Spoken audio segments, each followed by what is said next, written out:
Doctor Mahender. నాది MBBS అయిపోయి, diploma in emergency medicine అయిపోయి, మాస్టర్స్ ఇన్ ఎమర్జెన్సీ మెడిసిన్ అయిపోయి, నేను as a consultant emergency physician critical care గా ఒక 3 హాస్పిటల్స్ లో జాబ్ చేస్తూ ఇది పార్ట్ టైం గా చేస్తున్నాను. దీంట్లో అన్ని ప్రొడక్ట్స్ ఉంటాయి, అన్ని రకాల ప్రొడక్ట్స్ ఉంటాయి. మన బయట దొరికే కిరాణా షాప్ లో దొరికే ప్రొడక్ట్స్ ఉంటాయి. కానీ మన దాంట్లో ఫుడ్ సప్లిమెంట్స్, హెల్త్ సప్లిమెంట్స్ అంటాం. అంటే మనం తినే ఆహారంలో పోషకాహారాలు లేకపోవడం వల్ల డెఫిషియన్సీ వస్తున్నాయి, విటమిన్ డెఫిషియన్సీ, మినరల్ డెఫిషియన్సీ వస్తున్నాయి. ఎందుకంటే మనం కరెక్ట్ ఫుడ్ తినట్లేదు. ఎందుకంటే అది ఏమైపోయింది అంటే కలుషితం అయిపోయింది, పాయిజన్ అయిపోయింది, పొల్యూషన్ అయిపోయింది, ఈవెన్ ఎయిర్ పొల్యూషన్ అయిపోయింది, వాటర్ పొల్యూషన్ అయిపోయింది. మనం తాగే నీళ్లు కూడా కల్తీ అయిపోయినాయి, ఫుడ్ తీసుకునే ఆహారం కూడా కల్తీ అయిపోయినాయి. కొన్ని ఫ్రూట్స్ తిందామా అంటే ఫ్రూట్స్ కూడా కల్తీ అయిపోయినాయి. వేసే పంటలలో ఇన్సెక్టిసైడ్, పెస్టిసైడ్స్ రావడం వల్ల మనకు డెఫిషియన్సీ అనేది వచ్చేసింది. సో మనకు పోషకాహారాలు లేకపోవడం వల్ల మనము రోగాన పడుతున్నాం.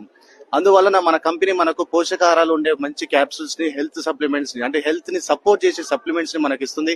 అవి వాడడం వల్ల మనకు హెల్త్ అనేది ఇంప్రూవ్మెంట్ అవుతుంది, బీపీ కంట్రోల్ అవుతుంది, షుగర్ కంట్రోల్ అవుతుంది, థైరాయిడ్ కంట్రోల్ వస్తుంది. ప్రెగ్నెన్సీ పిల్లలు పుట్టని వాళ్ళు, అంటే పెళ్ళైనాక కూడా పిల్లలు పుట్టకుండా కొన్ని సంవత్సరాల నుంచి ఏడ్చే వాళ్ళు ఉన్నారు, బాధపడే వాళ్ళు ఉన్నారు. అలాంటి వాళ్ళకు కూడా మన దగ్గర ఉన్న వెస్టేజ్ లో ఫుడ్ సప్లిమెంట్స్ చాలా వర్క్ చేస్తున్నాయి. వాళ్ళ పిల్లలు కూడా పుట్టే అవకాశాలు ఉన్నాయి. సో గైస్, నిజంగా వెస్టేజ్ చాలా గొప్పది, చాలా మంచి ఆపర్చునిటీ మనకు. దీంట్లో వాడుతున్న ప్రొడక్ట్స్, ఏ ప్రొడక్ట్స్ అయినా కూడా చాలా హెల్తీకి మంచిది, వెల్త్ కూడా సంపాదించుకోవచ్చు. అట్లా మన దగ్గర BP, sugar, thyroid, PCOD problems, ఎర్రబట్ట, తెల్లబట్ట, అన్నిటికీ ప్రతి ఒక్క రోగాన్ని మన దగ్గర విరుగుడు ఉంది. మీరు మన బిజినెస్ లో ఫుడ్ సప్లిమెంట్స్ వాడండి, ఆరోగ్యాన్ని కాపాడుకోండి, ఇతరుల ఆరోగ్యాన్ని కూడా కాపాడేందుకు ప్రయత్నం చేయండి, ఇతరులకు షేర్ చేయండి. Thank you. Wish you wealth.